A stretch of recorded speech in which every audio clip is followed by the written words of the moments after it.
Some alarming new findings on a weed-killing chemical. A study by the Center for Environmental Health says 90% of families tested have it in their bodies, and most kids have more than their parents. Those findings come as the federal EPA weighs whether to reapprove that key ingredient in Monsanto's Roundup. Reporter Julie Watts looks behind those numbers. Yeah, the Center for Environmental Health reached out to parents who've either researched or reported on chemicals in kids in the past, and we decided to take them up on the offer to test both me and my daughter for weed killers. It's not the first time a study found chemicals inside people's bodies, but it is the first time they compared the levels in kids to their parents.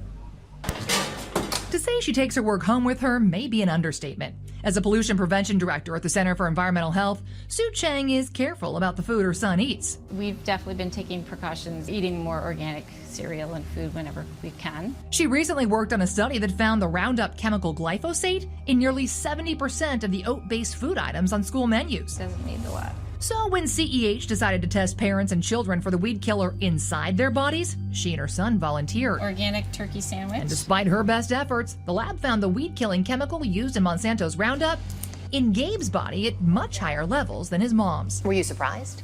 Because I work on this issue, I was not necessarily surprised, but I'm definitely concerned. She says in all, CEH used an independent lab to test a dozen parent-child pairs who all reported consciously trying to avoid pesticide exposure. Still, the lab found 9 of the children had higher levels than their parents, half had twice the amount as their parents, and one had nearly 100 times more weed killer in their body. That doesn't surprise me. Environmental health scientist Asa Bradman was not associated with the study, but says while glyphosate residue in food is likely the primary source, kids are also more likely to come in contact with the chemicals at schools or parks. They often have higher exposures because they eat more, they drink more, and they breathe more per unit of body weight than adults. Now, the active ingredient in Roundup is increasingly controversial after a jury found it caused cancer in a local school groundskeeper. Monsanto says the weed killer is safe and points to the EPA, which says there are no risks to children or adults from currently registered uses.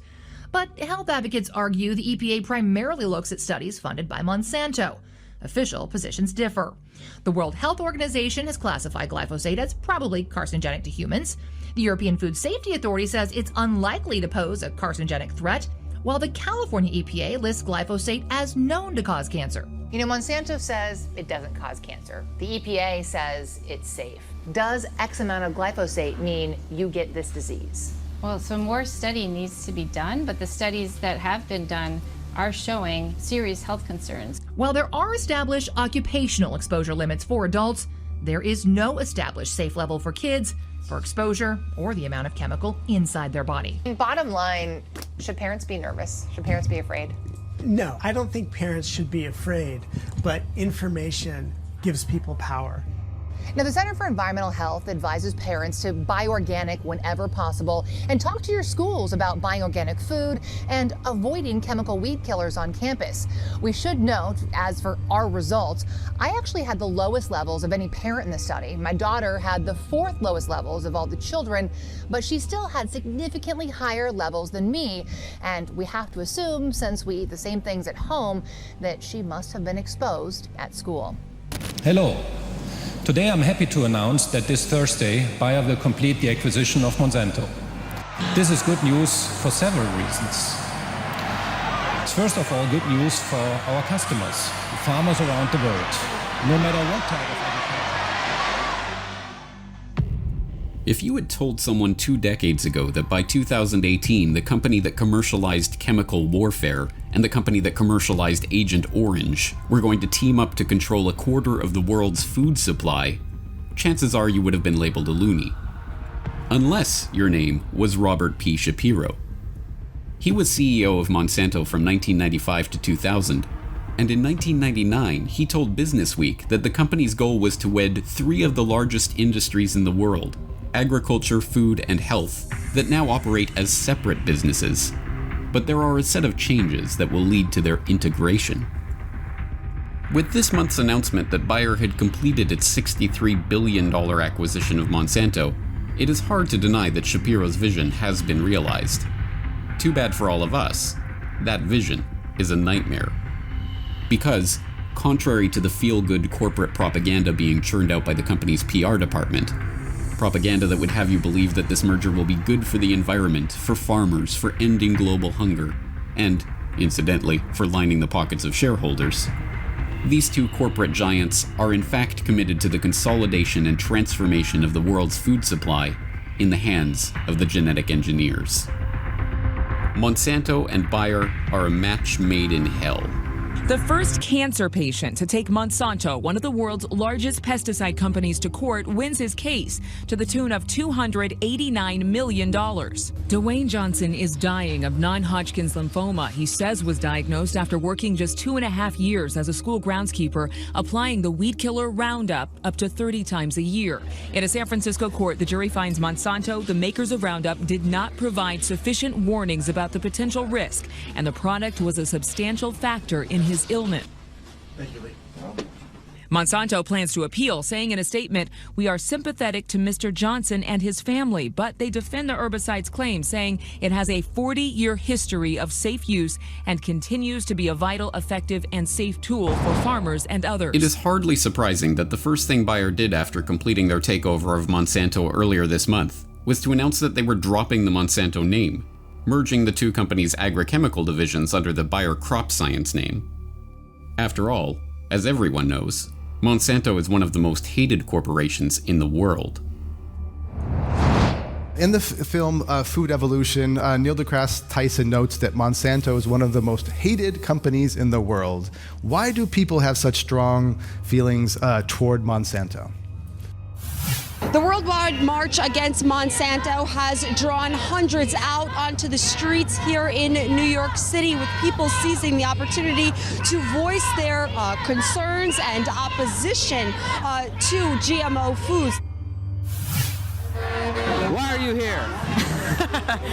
I am here because I have a loathing hatred for the company Monsanto, which a lot of people don't know that Monsanto is actually just a chemical company and they have no business basically dictating our food supply. New at noon, the city of Seattle is suing biotech giant Monsanto to make it pay for removing cancer-causing chemicals in the water. The city says the company knowingly dumped the compounds in the city's drainage system and the Duwamish River for years. Seattle needs to build a stormwater treatment plant to clean the system. That will cost about $27 million. 6 other major municipalities sued Monsanto as well. Environmental lawyers have begun filing lawsuits against Monsanto for cancer deaths related to their product Roundup. What these lawsuits are showing is an effort both on the part of Monsanto and the U.S. government to minimize the message about the dangers of Roundup in relationship to human cancer. Now your bullseye is on Monsanto. Why is Monsanto so crucial to this fight over seeds? Monsanto is crucial to this fight because they are the biggest seed company now. Monsanto is privatizing the seed. They control 95% of the cotton in India, 90% of the soy in this country. They've taken over most of the seed companies of the world. This hatred of Monsanto is not unreasonable. It is, after all, difficult to think of a company that has ruined the lives of more people around the world, either directly through its coercive and litigious practices against small farmers the world over, or indirectly through the pollution of the food supply with their genetically modified crops. Many are familiar with the company's sordid past, including its role in the development of Agent Orange and its contribution to the epidemic of farmer suicides in India. But in recent years, Monsanto has gained special notoriety for its attempt to push the boundary of patent law in a self-admitted effort to gain a monopoly over the world's food supply. Even worse, Monsanto has, thanks to a revolving door with the highest levels of the US government, been not just evil, but extraordinarily effective in spreading its evil seed around the world.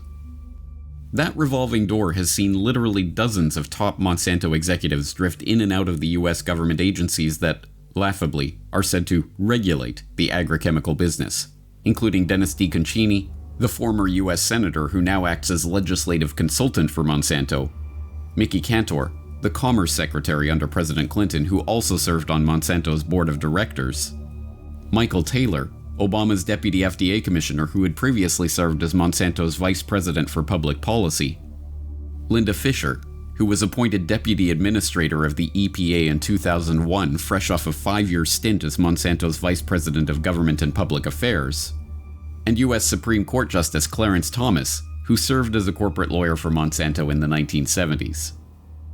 These officials have helped smooth the way for Monsanto to achieve a number of key corporate objectives, including the passage of the infamous Monsanto Protection Act in 2013. First off, President Barack Obama recently signed into law what many are calling the Monsanto Protection Act. Monsanto, the world's leading producer of genetically modified food, will benefit greatly from the bill since the legislation gives companies dealing in modified organisms and genetically engineered seeds immunity from federal courts. Nothing creepy about that. The bill states that even if future research shows that GMOs or GE seeds cause major health issues in consumers, the federal courts will have no power to stop their spread, use, or sale. Interesting to note, the bill carrying the Monsanto rider has virtually nothing to do with food, agriculture, or consumer health.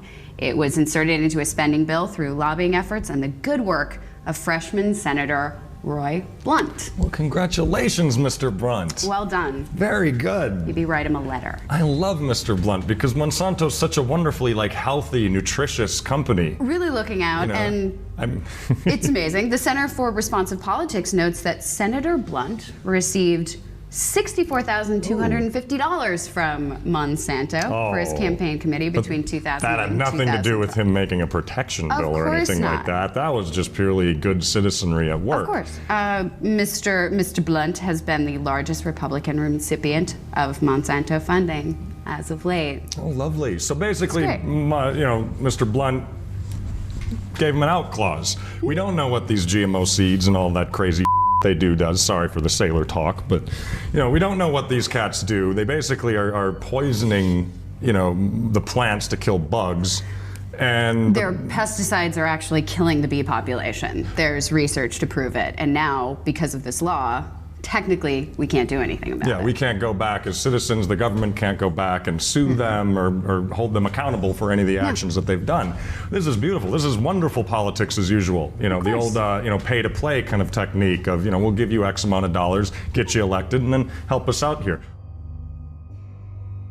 But ironically, of all the corporations in the world, Bayer is one of the few that could compete with Monsanto for its position as the world's most evil company. There are two huge issues with this Bayer-Monsanto merger. The first is that it's going to raise food prices all across the United States and even beyond our borders. Farmers have already experienced a 300% price increase in recent years on everything from seeds to fertilizer, all of which are controlled by Monsanto. And every forecaster is predicting that these prices are going to climb even higher because of this merger. So we're going to have this massive price hike at a time when 14 million Americans have already been unable to provide food for their families. And then we're going to have this ethical problem that's plagued both of these corporations for decades. Let's start with Monsanto. This is a company that produced Agent Orange, which resulted in one of the largest human-induced health epidemics in modern history. They made dioxin, they created and distributed PCBs across the planet, and now pending litigation against them for Roundup is right there. Looking at their rap sheet would scare the heck out of anybody with a brain. They're in the business, actually, really, when you drill down to it, it looks more like a cancer business than anything. They've been hit for false advertising and bribing public officials, then moved to Bayer. So we got Bayer and we got Monsanto. Moved to Bayer. This is a company that's joined at the hip with the Nazis during World War II. They produced a clotting agent for hemophiliacs in 1980s called Factor VIII.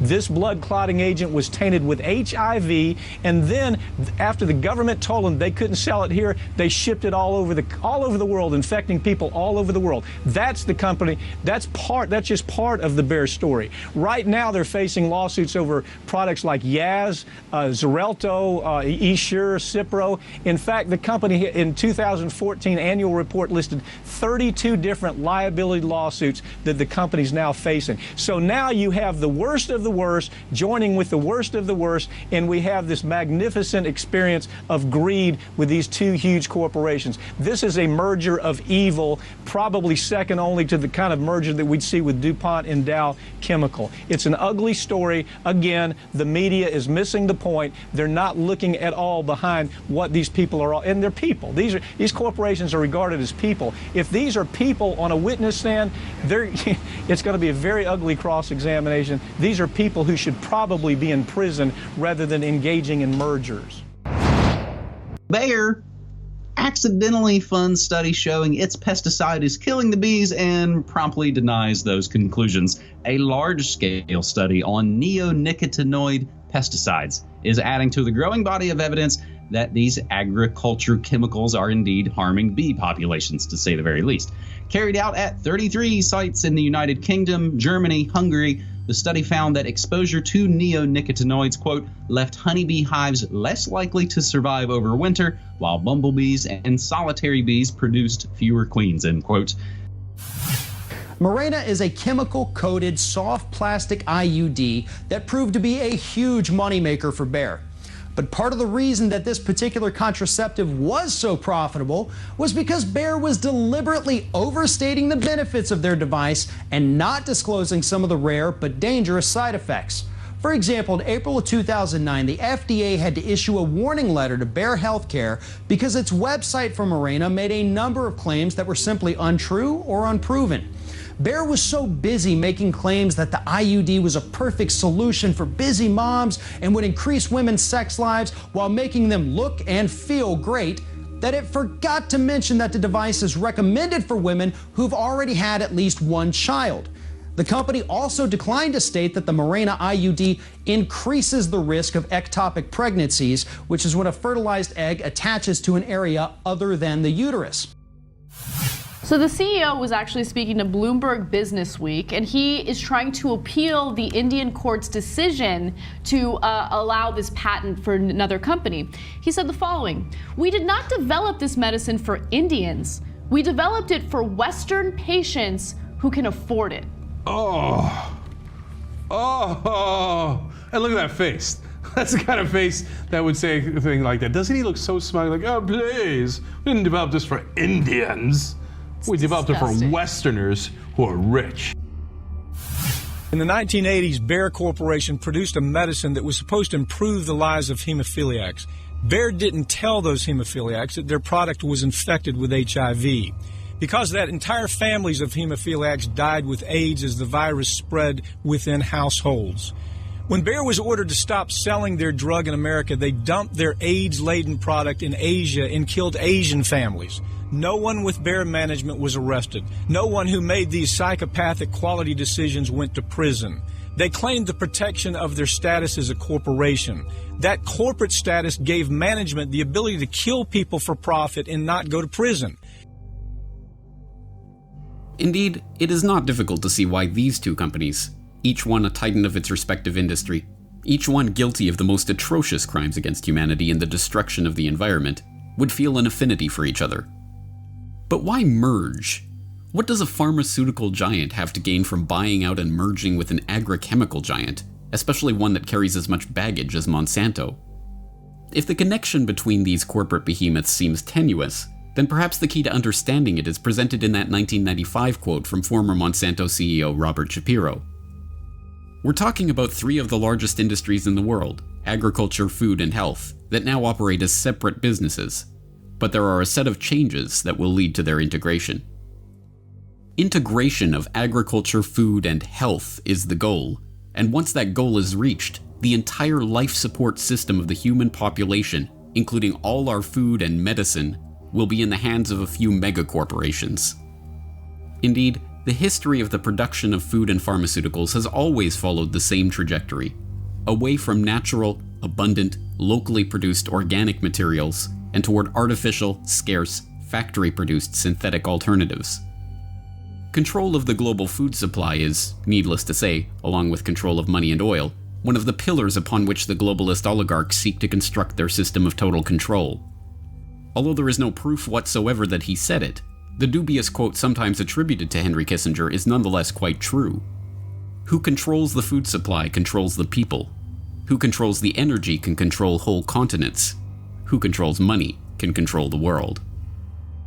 The process of consolidating these industries is of course nothing new. In fact, it started long ago. Even the current agrochemical industry has to be seen in its historical context as a fusion of the petrochemical fertilizer giants, DuPont, Dow, Hercules Powder, and other businesses in the Standard Oil orbit, with the ABC seed cartel of Archer Daniels Midland, Bunge, Cargill, and Louis Dreyfus. These previously separate fields were gradually consolidated under the flag of agribusiness, itself developed at Harvard Business School in the 1950s with the help of research conducted by Vasily Leontief for the Rockefeller Foundation. Big Pharma, too, was a creation of the same drive toward consolidation and spearheaded by the same people. From the Carnegie and Rockefeller-funded institutionalization of the medical profession, to Standard Oil's role in supplying the petrochemicals for the burgeoning pharmaceutical industry, to the role of Rockefeller Institute researchers like Cornelius Rhodes, who developed chemotherapy from the mustard gas pioneered by Bayer, the overlap of the oligarchical interests in cementing global control has been abundantly clear. Then, with the advancement of GMO technology in the 1980s and 1990s, again with considerable help from the Rockefellers and other oligarchical interests, new opportunities for consolidation presented themselves. Seeds used to be sold by seed companies, and fertilizers and herbicides used to be sold by chemical companies. But then the GMO revolution came along, and all of these companies spun off biotech branches to genetically engineer seeds. That, in turn, opened up opportunities to create GMO seed strains that are tailored to work with patented herbicides and fertilizers. The combination of GMO seeds and specially tailored agrochemicals has been especially lucrative for Monsanto, which was the first to capitalize on those synergies when it won regulatory approval for its first Roundup-ready soybeans in 1994. Roundup, aka glyphosate, has gone on to become the most used agricultural chemical in the history of the world. Monsanto and Bayer, not to mention their cohorts in the agrochemical, pharmaceutical, and euphemistically named life sciences industries, are ultimately seeking the same thing: complete control over the population, from the genetic engineering of its food supply to the control of its medicines and chemicals. It is a race toward complete centralization, and with this acquisition, Bayer and Monsanto are getting a head start. Particularly frightening, then, though hardly surprising, that this latest round of consolidation is being spearheaded by two corporations as thoroughly deplorable as Bayer and Monsanto. Bayer, one of the pieces of IG Farben's grim and oligarchical legacy, supplier of chemicals for the poison gas attacks of World War I, knowing seller of HIV-contaminated vaccines, mass murderer of bees, seller of tainted GMO crops. And Monsanto, dumper of toxic chemicals, proud seller of carcinogens, suer of farmers, cause of farmer suicides, suppressor of scientific dissent. Are you feeling safe knowing that a quarter of the world's food supply will soon be in their combined hands? If not, then all of the efforts that have been made in recent years to march against Monsanto must be translated into a boycott against Bayer and all of their friends in the burgeoning biotech, big agri seed cartel GMO Franken industry. It is only by increasing our support for locally sourced, organic, heirloom seed-grown produce that we can hope to supplant this new mega giant and consign it to the dustbin of history where it belongs.